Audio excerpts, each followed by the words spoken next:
Hello my dear friend, আমার প্রিয় ছাত্রছাত্রীরা যারা উচ্চ মাধ্যমিক থার্ড সেমিস্টার নিয়ে ভাবছো, তাদের যে কবিতা রয়েছে দেখো, ইউলিসেস। এই ইউলিসেস কথাটা কিন্তু ইংরেজি কথা, তাই না? একটু আলোচনার মধ্যে আসি। দেখো, আসলে হোমারের কবিতা ওডিসিস থেকেই কিন্তু নেওয়া হয়েছিল। ওডিসির যে মূল চরিত্র ওডিসাস, এই ওডিসাস এটা কিন্তু গ্রিক শব্দ, গ্রিকের, ঠিক আছে? এখান থেকে এই শব্দ থেকে কিন্তু ইংরেজি শব্দ ইউলিসেসটা আমরা পেয়েছি। এটা কিন্তু আমরা কি পেয়েছি এখান থেকে? এটা পেয়েছি অ্যালফ্রেড লর্ড টেনিসনের ভাষায়। এটাকে আমরা কি বলবো? ইউলিসেস বলবো এটাকে। ওকে। তাহলে এই যে ইউলিসেস যে কবিতা, এই কবিতা কিন্তু কি করবো দেখো, যদি কোনো উৎস বলা কি লিখবো আমরা? হোমারের হোমার এর অডিসিস যে মহাকাব্য, সেই মহাকাব্য থেকে অডিসাস এর চরিত্র, সেই চরিত্রেরই কিন্তু এই নাম হলো ইউলিসেস। ঠিক আছে? এইবার দেখো বলেছে, যদি বলা হয় দেখো ইউলিসেসের যদি তার স্ত্রীর নাম কি? পেনেলভ, এবং পুত্রের নাম টেলিম্যাকাস, টেলিমাচাস। এই টেলিমাচাস আর এটা হলো পুত্র, এবং স্ত্রী ছিল পেনেলভ। কে? ইউলিসেসের স্ত্রীর নাম হলো পেনেলভ, আর পুত্রের নাম হলো টেলিম্যাকাস। ঠিক আছে? এইবার প্রশ্ন হলো, ইউলিসেসের স্ত্রী ছিল পেনেলভ, তখনকার সময় সবচেয়ে বিশ্বের সব থেকে বেশি সুন্দরী মহিলা তিনি ছিলেন। ঠিক আছে? তো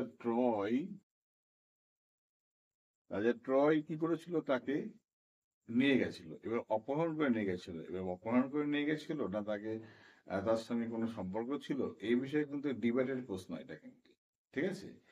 তখন কিন্তু ইউলিসেস তাকে স্ত্রীকে কিন্তু উদ্ধার করার জন্য তিনি যে যুদ্ধ ঘোষণা করেছিলেন ট্রয়ের বিরুদ্ধে, তাকে বলা হয়েছিল কি? ট্রায়ান্ড ওয়ার। ট্রায়ান্ড ওয়ার বলা হয়েছে এখানে। এবার কিন্তু দেখো, এই যে আমরা হোমারের ওডিসির যে এই অনুকরণে লেখক অ্যালফ্রেড নোবেল টেনিসন যেটা লিখেছেন ইউলিসেস, এই যে এটা কিন্তু একটা হিরো চরিত্র, একটা নায়ক চরিত্র একটা কিন্তু। এই হিরো চরিত্র জন্ম কিভাবে হলো দেখো, এটা দেখো তখন ঊনবিংশ নয়, অষ্টাদশ শতাব্দী আর সতেরো শতাব্দীর শেষ, শতাব্দীর শুরু, ওই সময়টা কিন্তু ভিক্টোরিয়ান যুগ বলা হয়। ওই ভিক্টোরিয়ান যুগে কিন্তু সাম্রাজ্যের বিস্তার কিন্তু একটা বড় একটা সমস্যা, মানে একটা বড় একটা কিন্তু প্রভাব ছিল তখন সাম্রাজ্য বিস্তার লাভ করা কিন্তু। ঠিক আছে? এই সাম্রাজ্য বিস্তার লাভকে কেন্দ্র করে তখন প্রতিটা মানুষের সাম্রাজ্যের বা প্রতিটা সম্রাটের বা প্রতিটা হিরোর কিন্তু তখন একটা কিন্তু কি নেশা ছিল, নতুন নতুন দ্বীপ আবিষ্কার করা, নতুন নতুন শহর আবিষ্কার করা, নতুন নতুন রাষ্ট্র আবিষ্কার করা, তাই না? এই জানা, এই আবিষ্কারের একটা কিন্তু চলছে, উপনিবেশিকতা একটা প্রভাব স্থাপন করা, এই স্থাপন করা চলছে। কিন্তু এই যে হিরো রিসেস আমরা পাই, এই হিরো কিন্তু, এই হিরোর কিন্তু সেই এই যে বীরত্ব, সেই বীরত্বটাকে কিন্তু এখানে প্রকাশ করা হয়েছে এখানে কিন্তু। ঠিক আছে? এবার দেখো, তিনি তার স্ত্রীকে ট্রয়ের কাছ থেকে যখন তিনি যুদ্ধ ঘোষণা করেন, যুদ্ধ করার পরে তার আবার যখন তারপর বলছে ইথিকা, ইথিকা যখন ফিরে আসে, যখন এই এই ইথাকা যখন যখন ফিরে আসে, তখন এই ফিরে আসে যে সময়টা, এই সময়টা লেগেছিল তার 10 বছর লেগেছিল। এই গল্প করে 10 বছর লেগেছিল। কারণ তার স্ত্রীকে যখন নিয়ে আসে, তখন তাকে লেটেস্ট ইন্ডাস ল্যান্ড নিয়ে আসার পর ল্যান্ডে আসার পরে সেখানে তার যুদ্ধ ঘোষণা, এবং সেখানে এসে পৌঁছাই। এখান থেকে স্ত্রীকে নিয়ে এসে ইটাস ল্যান্ডে এসে পৌঁছায়। সেই জায়গাটা দেখো, ল্যান্ডের পরে কোথায় আসে, সেখান থেকে ল্যান্ড অফ সাইক্লস, সেই জায়গায় পৌঁছায়। সেখানে কি জলদস্যু, সেখানে জলদস্যুকে দমন করে সেখানে। সেখান থেকে আসার পর তারপর তো কি হয় দেখা, সার্স আইল্যান্ড হয়। সার্স আইল্যান্ডে সেখানে বিউটিফুল ডাইনির সঙ্গে তার সাক্ষাৎ হয়। সেই ডাইনির সঙ্গে তার, সেই ডাইনিকে দমন করে, কিন্তু সেই ডাইনি সমস্ত কিছু কি করে, তাকে তার সৈন্য দলকে হরণ করে নেয়, বিভিন্ন রকম খাবার খাইয়ে। আবার তাকে মানে রিলিজিয়াসের বীরত্বের কাছে সে কিন্তু পরাজয় স্বীকার করে, তাকে আবার সেই সৈন্য দলে ফিরিয়ে দেয়। এই যে কাহিনীগুলো আছে। আবার সেখান থেকে কিন্তু সাইরাস এসে ফিরে আসে, সেখানে জল পড়িয়ে আছে, দুই রাক্ষসী থেকে ই করে। সেখান থেকে আবার ইথাকা গেছে, অর্থাৎ ইথাকা সেই জায়গায় নিজের স্বরাজ্যে, সে নিজের রাজ্যে সে ফিরে আসে। এই যে ফিরে আসার পরে এতগুলি সাম্রাজ্য সামলে নেওয়ার পর তখন কিন্তু তার মনে হলো যে বিষয়টা মনে হলো যে আমি তো একটা বীর, আমি তো বীর, আমার তো থেমে থাকার স্পিড আমার নয়, বীরত্ব স্পিড। বীরেরা কি করে সবসময় নতুন কিন্তু আবিষ্কার করে, কিন্তু এ বীর সে বীর নয়, কিন্তু এ নায়ক সে নায়ক নয় যে কিন্তু ৮-১০টা নায়িকা নিয়ে কিন্তু এই নায়ক নাচ করছে ড্যান্স করছে, তা নয়, কিন্তু আজকের নায়ক নয়, এই নায়ক কিন্তু সেই নায়ক যে নায়ক নতুন কিছু আবিষ্কার করে, কিন্তু নতুন কিছু দিগন্তে একটা অতীত দেয়। তখন কিন্তু অষ্টাদশ বা সপ্তদশ শতাব্দীতে তখন কিন্তু নতুন কিছু আবিষ্কার একটা হিড়িক চলছে, কিন্তু তখন ভিক্টোরিয়ান যুগ বলা হচ্ছে। ওই যুগে কিন্তু কি এটা উপনিবেশ স্থাপন, নতুন নতুন দেশ আবিষ্কার, নতুন নতুন দ্বীপ আবিষ্কার, এই যে চলছে বিষয়টা, সেটাকে কেন্দ্র করে কিন্তু কবিতা ইউলিসেসের মূল উপজীব্য বিষয়। ঠিক আছে?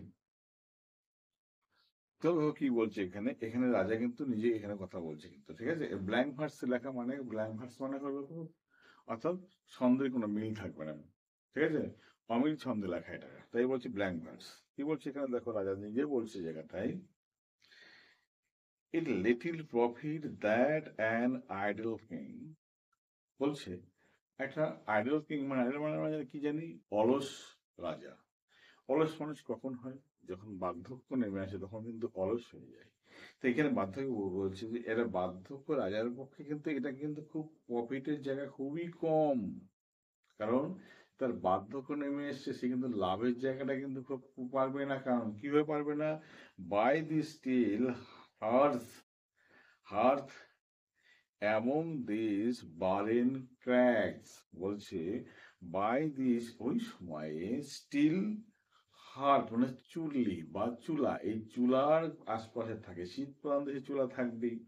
আর কি এমন দিস বারেন ক্র্যাক, বারেন মানে কি বন্ধা, ক্র্যাক মানে কি পাহাড়ের যে খাঁজ কাটা, মানে খাঁজ কাটা যে অঞ্চল, সেই অঞ্চলকে ক্র্যাক বলা হচ্ছে। এই খাঁজ কাটা চারিদিকে পাহাড়ে খাঁজ কাটা অঞ্চল দেওয়া, অর্থাৎ পর্বত বেষ্টিত অঞ্চল, তার মাঝখানে একটা অবস্থান করছে, সেখানে তো ফায়ার থাকতেই হবে। তো এইরকম অবস্থায় থেকে সময় যাপন করা একজন বৃদ্ধ রাজার পক্ষে কিন্তু সামান্যই প্রফিট। কারণ তো সে তো একজন হিরো, সে একজন নতুন নেশায় নেমেছে, কি সাম্রাজ্য বিস্তার, সাম্রাজ্য কিছু করা, নতুন কিছু আবিষ্কার করা, তাকে কিছু থেমে থাকলে হবে না। তাহলে যদি না থেমে থাকে তাহলে তো তার লাভ হলো না। লাভটা এখানে কি পয়সা করি না, লাভটা হলো জ্ঞানের লাভ, নতুন কিছু আবিষ্কারের লাভ, তার কম হয়ে যাবে। এখানে বসে থাকা ঠিক নয়। প্রথম match matched with an aged wife, যৌবনাবতী স্ত্রী বা বৃদ্ধ স্ত্রীর সঙ্গে এখানে থাকা। I mete and dole unequal laws unto savage race, বলছে এই বৃদ্ধ মহিলাকে সঙ্গে করে এখানে থেকে আমি অনেক আমি পরিমাপ করেছি, আমি অনেক, বলছে আই মেড অ্যান্ড ডোর, এর মানে হলো পরিমাপ নির্ণয় করেছি, কি করেছি, তার এবং অর্পণ করেছি, কি করেছি, আনইকুয়াল লজ, অর্থাৎ আনইকুয়াল সমঝোতা ল নয়, বিভিন্ন আনইকুয়াল মানে অসামঞ্জস্য ল, অর্থাৎ ইকুয়াল মানে সমান, আনইকুয়াল ল কোথায়, ইনটু দ্য স্যাভেজ রেজ, এই স্যাভেজ মানে অশিক্ষিত বর্বর জাতির মধ্যে আমি কি করেছি, এই লটা আমি চাপিয়ে দিয়েছি, আনইকুয়াল যেটা সমান নয়, সেটা আমি চাপিয়ে দিয়েছি, সেটাকে আমি কি করেছি, দিয়ে তাকে এই চাপিয়ে দিয়ে এই গণ্ডি, এই সীমানার মধ্যে আমি থাকবো, সেটা কিন্তু হওয়ার নয়। দ্যাট থটস, যারা কি করেছিল, ওই জাতিরা, ধর্ম মানে গ্রহণ করেছিল, নিয়েছিল, অর্থাৎ নিয়েছিল, অর্জন করেছিল, যারা অর্থাৎ কি করেছিল, এখানে সঞ্চয় করেছিল, অ্যান্ড স্লিপ, ঘুমিয়েছিল, ঘুমিয়ে সময় কাটিয়েছিল, ফেড, খাইয়ে সময় কাটিয়েছিল, অ্যান্ড নো নট মি, কিন্তু আমাকে তারা চিনতে পারেনি। কেন চিনতে পারেনি? এই যে এই জাতিগুলো যারা ছিল, এই জাতিগুলো কিন্তু কি করতো, এরা এই জাতিগুলো যেমন যে এলাকায় তিনি থাকতেন ওই সেই ক্র্যাব মানে পাহাড় বেষ্টিত অঞ্চল, সেখানে জাতিগুলো যারা থাকতে বলছে এরা কিন্তু অশিক্ষিত, অশিক্ষিত, এদের মধ্যে কি আছে, নিজেদের প্রতি ভালো মন্দ খাওয়া দাওয়া দিয়ে এরা ঠিক আছে, এরা নতুন কিছু করব, নিজে কিছু করবো এই মানসিকতা নেই, তারা আমাকে জানে না, আমি কত বড় বীর, আমি কি করতে চাই, আমি কি করতে পারি, এইটাই কবি বোঝানোর চেষ্টা করেছে। I can not rest from travel, অর্থাৎ ভ্রমণ থেকে আমি নিজেকে কখনো কি করতে পারি না, নিজেকে রেস্ট নিতে পারি না, বিশ্রাম নিতে আমি পারি না। কারণ আমি তো একজন নায়ক, আমার তো নতুন কিছু আবিষ্কার করতে হবে, নতুন নীতিগুলো ছুটতে হবে, নতুন জ্ঞান অন্বেষণ করতে হবে। আমাকে তো ট্রাভেল করে আমাকে এখান থেকে, তখন তো ট্রাভেল করে বিভিন্ন দ্বীপ বিভিন্ন দেশ আবিষ্কার হচ্ছে, তা না? তাই তিনি বলছেন, I will drink life to the lees. Lees মানে অর্থাৎ সেই বোতলের মধ্যে থাকা শেষ অংশটুকু আমাকে পান করতে হবে। মানে এই জীবনে যতটুকু প্রাণ আছে সেই প্রাণের শেষ বিন্দুটুকু আমাকে চেষ্টা করে যেতে হবে। কিসের জন্য চেষ্টা করতে হবে? দেখো, চেষ্টা করে যেতে হবে, মানে চেষ্টা করে আমি ভ্রমণ করব আর নতুন কিছু আবিষ্কার করব, এটাই বলার চেষ্টা করেছে। All time I have enjoy greatly. যা সময় ছিল ভালো মন্দ বেশি, ঠিক আছে, সময়গুলো আমি এনজয় করেছি, উপভোগ করেছি, অ্যান্ড সাফার গ্রেটলি, তার বিনিময়ে তার সময় ঘাত প্রতিঘাতে আমি সাফারও করেছি, দুঃখ কষ্ট ভোগ করেছি খুব ভীষণভাবে, ঠিক আছে, করেছি। অ্যান্ড কি করেছি? Both with those those that love me, এবং ওই যাদের সঙ্গে আমি ছিলাম, যাদের সঙ্গে যারা ছিলেন, যারা আমার ভালো মন্দের সঙ্গে ছিল, আমার ভালোর সঙ্গে ছিল, খারাপের সঙ্গে দুঃখের সঙ্গে ছিল, সবাই আমাকে ভালোবেসেছে। অ্যান্ড অ্যালোন অন শোর, বলছে আমাকে কি করে কোনো একটা দ্বীপে, আমি হয়তো একাকিত্ব হয়ে গেছি, কোনো একটা দ্বীপে কিন্তু আমি অবস্থান করে গেছি। আমার সে নির্জয় কোনো দ্বীপেই, যেহেতু সে সাম্রাজ্য, তাকে দ্বীপে বা কোনো জায়গায় তাকে অবস্থান করতেই হয়েছে, কারণ সমুদ্র তটাতে থাকতে হয়েছে। তা কি করছে এখানে? বলছে শোর মানে হলো কি, সেই সমুদ্র সৈকত, সেখানে থাকতে হয়েছে। সেই সময় কিন্তু তারা কি তার সঙ্গ দিয়েছে, থেকেছে, তার সঙ্গী কথা বলছে আর কি, থেকেছে, সঙ্গ দিয়েছে, তার একাকিত্বর সাথী হয়েছিল, তাই না? অ্যান্ড হোয়েন দো স্কার্টলিং ড্রিপ দ্য রেনি হাইড্রেস, অর্থাৎ রেনি হাইড্রেস মানে হলো সেই রকম রেনি হাইড, অর্থাৎ তারা, কোন কি ধরনের তারা? যে তারাগুলো ডুবন্ত তারা, যে তারাগুলো, হয়তো কোনো একটা বড় আকাশ সীমানা দেখছো, সমুদ্রের উপরে মনে হয় তারাগুলো ওখানে হয়তো আকাশটা ডুবে গেছে, বা ওখানে তারাগুলো স্নান করছে, সেরকম একটা জায়গায় বলে সেখানে স্কামলিং ড্রিপ অফ রেনি হাইডেস, সেখানে হয়তো তাদের, অর্থাৎ through scudding drifts the rainy Hyades, Rohini নক্ষত্র, যেখানে রোহিণী রত্নগুলো বৃষ্টির আকারে ঝরে পড়ছে, তাই না, ঝড়ি নক্ষত্র ঝরে পড়ছে, সেই দিকে আমাকে স্কার্বিং মানে ধাবিত করে নিয়ে চলো, আমাকে ধেয়ে নিয়ে চলো ওই জায়গায়, ওই গভীরে, ওই অন্তরালে। ডিপলি বলছে স্কার্বিং ডিপ মানে হলো ওর অন্তরালে গভীরে আমাকে ধাইয়ে নিয়ে চলো, আমাকে তৈরি হয়ে সেখানে নিয়ে চলো। কেন বলছে রেনি হাইডেস মানে? আর রোহিণী নক্ষত্র বলছে কি, সেই নক্ষত্রগুলো মনে হচ্ছে এখন আলো দীপ দীপ করতে করতে ডুবে যাচ্ছে। আমারও তো বয়স হয়েছে, মানে আমারও আর বেশি সময় নেই, বার্ধক্য নেমে এসছে, আমাকে আরো কিছু করতে হবে। ওই অজানাকে আমাকে কি করতে হবে? আমাকে জানতে হবে, ওনাকে, ওই অজানাকে ওই নক্ষত্রের মতো কি করতে হবে, আমার ভেতরে যে যতটুকু আলো আছে সেই আলো দিয়ে কি করতে হবে? জ্ঞানটাকে আমাকে ধরে রাখতে হবে, আমাকে চিনতে হবে, আমাকে আরো কিছু আবিষ্কার করতে হবে। এই যে তার অন্তর্দৃষ্টিভঙ্গির কথা বলছেন এখানে। বেশ দ্য ডিম সি, অর্থাৎ শান্ত সমুদ্রের মধ্যে উত্তাল ঢেউটাকে আমাকে কি করতে হবে? তুলতে হবে, বা তুলেছিলাম এক সময় আমি। আই বিকাম এ নেম, এই তুলেছিলাম বলেই তো আমি একটা ব্যান্ড তৈরি হয়েছি, নাম তৈরি হয়েছি, আমার যশ তৈরি হয়েছে, লোকে আমাকে চেনে, আমাকে জানে, তা না? For always roaming with hungry heart, for always সবসময়, রোমিং মানে ঘুরে বেড়াচ্ছি আমি, কি বলছে? হাংরি হার্ট, একটা ক্ষুধার্ত হৃদয় নিয়ে, কি করছে, কি হৃদয় নিয়ে কি বলছে? মাছ হ্যাভ আই সিন, আমি অনেক কিছু দেখেছি। এক বলছে অ্যান্ড নোন, জেনেওছি অনেক কিছু। সিটিজ অফ ম্যান, অনেক শহরের মানুষগুলোকে আমি চিনেছি। অ্যান্ড ম্যানার, তাদের আচার আচরণ ভাবভঙ্গি মানসিকতা, সেটাও আমি জেনেছি। অ্যান্ড কি, অ্যান্ড বলছে ক্লাইমেট, ক্লাইমেট, ক্লাইমেট মানে সেই সব দেশের ক্লাইমেট কিরকম, পরিবেশ পরিস্থিতি, আবহাওয়া কিরকম সে জেনেছি, তাই না? প্রতিকূল পরিস্থিতিতে কিভাবে থাকতে হবে, কিভাবে চলতে হবে সেটাও আমি জেনেছি। এত অভিজ্ঞতা আমি অর্জন করেছি। কাউন্সিল, সেখানকার কাউন্সিল সভাসদগুলো কিরকম আচরণ করে, সেরকম পরিস্থিতি কিরকম, কিভাবে শাসন ব্যবস্থা চলে সেটাও আমি জানি।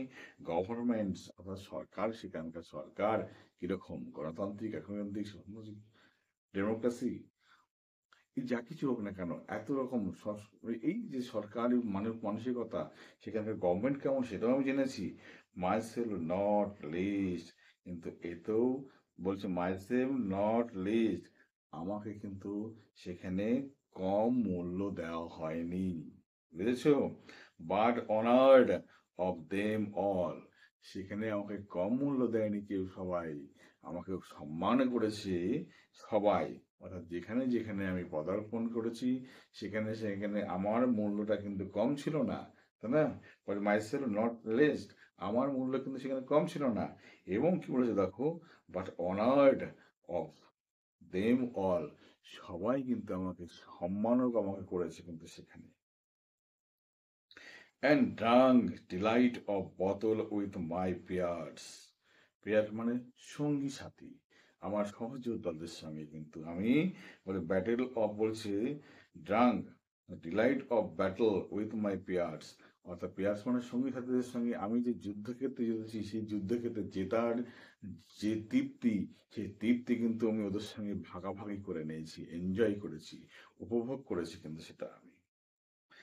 ফর বলছে far on the ringing plains of the windy Troy, Troy যে তার স্ত্রীকে ধারণ করে নিয়ে গেছিল, সেই ট্রয়ের বিরুদ্ধে অত প্রভাবশালী এবং যোদ্ধা, সেই যোদ্ধার কিন্তু সেই ringing plains of windy Troy, তার সেই ঝনঝনানি আওয়াজ করা সেই যুদ্ধক্ষেত্র, সেই ক্ষেত্রেও কিন্তু আমি ট্রয়ের মুখোমুখি দাঁড়িয়ে কিন্তু তার আমি মোকাবেলা করেছি আমি, ঠিক আছে? I am A part of all, আমি সব কিছুর একটা অংশ হয়ে গেছি। হ্যাঁ, কিরম অংশ হয়েছে দেখো, দ্যাট আই হ্যাভ মিট, যাদের সঙ্গে সাক্ষাৎ করেছি, যাদের সঙ্গে মিশেছি, যাদের সঙ্গে চলেছি, সবার একটা অংশ হয়ে গেছে, মানে সবার কাছে আমি একটা প্রভাব ফেলতে পেরেছি, সবাই আমাকে জানে, সবাই আমাকে মানে, সবাই আমার কাছে কি হয়ে গেছে, আমি সবার কাছে একটা একটা কি সবার কাছে একটা পরিচিত একজন মানুষ তৈরি হয়ে গেছি, সবাই জানে যে একটা বীর, একটা যোদ্ধা, একজন আবিষ্কারকর্তা, এত কিছু মানে এত তার মধ্যে সে যে একজন হিরো, সেই হিরোর পরিচয় কিন্তু সবাই আমার কাছ থেকে পেয়েছিল, এই কথা কিন্তু তিনি বলতে চেয়েছেন, ঠিক আছে? Yet all experience is an ours, where though gleams that untraveled world whose margin fade, বলছে yet তবুও all experience is an arts, সমস্ত অভিজ্ঞতা কিন্তু একটা আর্টস, মানে কি এটা বৃত্তাকার, এটা পরিবেষ্টিত হয়ে আছে, সমস্ত অভিজ্ঞতাগুলো আমাকে বেষ্টন করে রেখেছে, আমাকে সমস্ত অভিজ্ঞতা, ভালো মন্দ, যুদ্ধের, আর সঙ্গী সাথীদের সঙ্গে তাদের যুদ্ধের জয়ের অনুভব করা, তাদের সঙ্গে সেই সেই মনোভাবটাকে মিশিয়ে নেওয়া, সমস্ত কিছু তার মধ্যে কিন্তু একটা কি রয়েছে, একটা এক্সপিরিয়েন্স, তার কিন্তু একটা আর্টসের আকারে কিন্তু বৃত্তাকারে তাকে কিন্তু বেষ্টন করে রেখেছে। তখন কি বলেছে দেখো, বলছে হোয়ার দো গ্লিমস দ্যাট, এটা গ্লিমস মানে এটা তাকে এই অভিজ্ঞতা, আনট্রাভেল বলছে ওয়ার্ল্ড হুজ মারিন ফেড, বলছে মার্জিন ফেড, আনট্রাভেল ওয়ার্ল্ড, যেসব দেশগুলিতে, যেসব জগৎগুলিতে এখনো তিনি ট্রাভেল করেননি, ভ্রমণ করেনি, সেই সব ট্রাভেলগুলো মার্জিন ফেড, তার মার্জিন যে বলয় রেখা, তার যে এলাকা, তার অঞ্চল, সেটা বিভিন্ন সামনে ফেড হয়ে যাচ্ছে, ফেড হওয়ার আগে তিনি যেমন ফেড হয়ে যাচ্ছে, আমারও তো বয়স হয়ে গেছে, কিন্তু বয়স হওয়ার আগ পর্যন্ত আমাকে কি করতে হবে, ওই জায়গাগুলোকে, অর্থাৎ ওই জ্ঞানগুলো যে ফেড হয়ে যাচ্ছে, সেই জ্ঞানগুলোকে আমাকে অর্জন করতে হবে। যে আমার কতটা ইচ্ছা, ঠিক আছে, আকাঙ্ক্ষা কতটা, সাম্রাজ্য বিস্তার, অর্থাৎ ভিক্টোরিয়ান যুগের যে সাম্রাজ্য বিস্তার নীতি, যে বিষয়, সাম্রাজ্য বিস্তার যে মানসিক প্রভাব, মানসিকতা, সেই হিরোইজম যে অ্যাক্টিভিটি তার মধ্যে কিন্তু সবসময় জাগে। তিনি বৃদ্ধ বয়স্ক হলেও হবে কি, কিন্তু সে তার মধ্যে কিন্তু সেটা জেগে উঠেছে।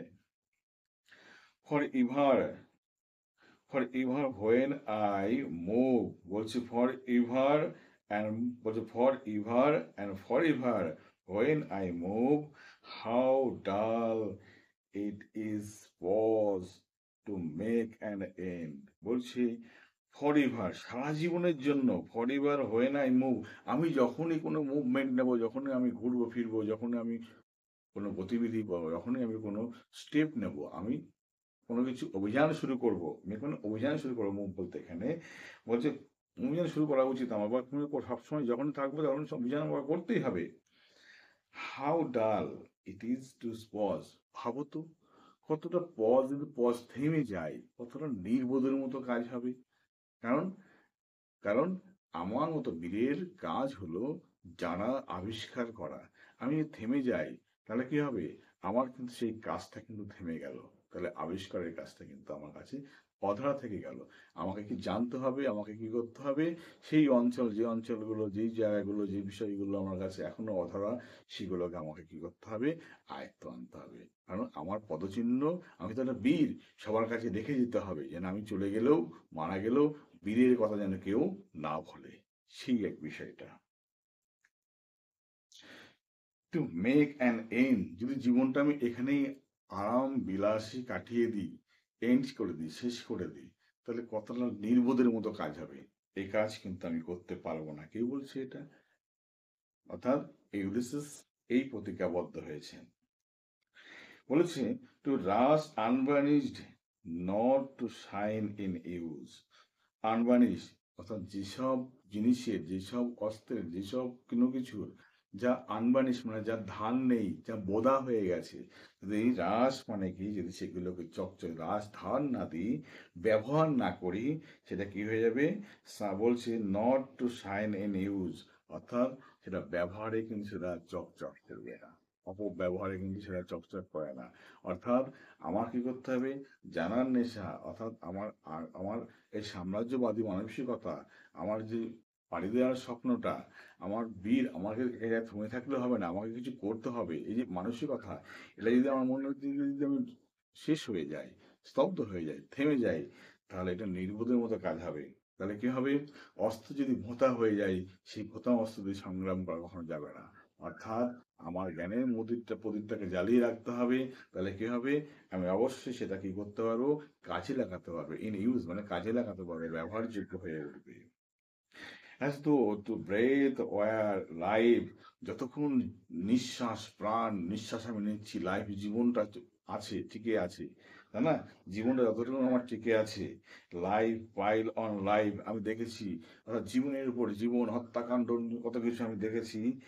বলছে ওয়ার অল টু লিটিল, সেগুলো আস্তে আস্তে কত সামান্য বিষয় ছিল, and of no one to me, বলছে অফ ওয়ান টু মি, অর্থাৎ দেখো কি বলেছে, ওয়ার অল টু লিটিল, ওই সব জীবনের পর জীবন, জীবনের পর জীবন, সংগ্রামের পর সংগ্রাম, মৃত্যুর পর মৃত্যু, এই মৃত্যু হতে হতে যেটা হয়েছিল দেখো, সে বলছে and of one to me, অর্থাৎ তার মধ্যে কেউ কেউ যেন আমার কাছে একজন যেন মৃত্যুর বিভীষিকা হয়ে স্মরণীয় হয়ে আছে। ঠিক আছে, স্মরণীয় হয়ে আছে। Little remain but every hour is save, অর্থাৎ ওই যুদ্ধ করতে করতে, হতে করতে করতে আমার কাছে একটা বিষয় রয়েছে, আমার এই জীবনটা এটাই মাত্র বেঁচে রয়েছে, এই সামান্য কিছু যেটুকু বেঁচে আছে সেটা কি করতে হবে, but every hour is save, প্রতিটা আওয়ার, প্রতিটা ঘন্টা সেভ করে রাখতে, সঞ্চয় করে রাখতে হবে, কি জন্য, আবিষ্কারের নেশায়, আবিষ্কারের কোনো কিছু, অর্থাৎ কোনো কিছু জানার অভিজ্ঞতায়, কোন জানার মানসিকতায় আমাকে সেভ করে রাখতে হবে, সেই অভিযান চালানোর জন্য শেষ রক্তবিন্দু পর্যন্ত আমাকে করতে হবে। ঠিক আছে, এরপরে পার্থক্য আমরা দ্বিতীয় অংশে তোমাদেরকে আমি ক্লিয়ার করবো, এটাকে তিনটে পার্টে আমি তোমাদেরকে বোঝাবো। ওকে, কারণ দেখতে পাচ্ছি, দেখো এখানে ইউলিসিস যে আমরা পেয়েছি চরিত্র, এই চরিত্র কিন্তু আর বীরের চরিত্র। এই চরিত্র কি করছে, একটা সবসময় মনের মধ্যে কিন্তু তার বয়স হয়ে গেলেও সে কিন্তু সবসময় ঝাঁপিয়ে পড়ছে কি জন্য, তার প্রতিটা পদক্ষেপ, প্রতিটা জায়গায় যেখানে অস্পষ্ট, যেখানে কিন্তু কোনো কিছু তার পদার্পণ করেনি, সে জায়গায় পদচিহ্ন করে রাখা, বীরের প্রমাণ রেখে যাওয়া। ঠিক আছে, বীরের প্রমাণ রেখে যাওয়া, সমস্ত যেন মনে রাখে যে একজন বীর ছিল, সেটা তার যতদিন প্রাণ থাকবে ততদিন এই কাজটা করবে। তাহলে পরের অংশ পরের দিন দেখা হচ্ছে দ্বিতীয় পার্টে। ওকে, মন দিয়ে পড়াশোনা করো, ভালো থাকবে, বাই।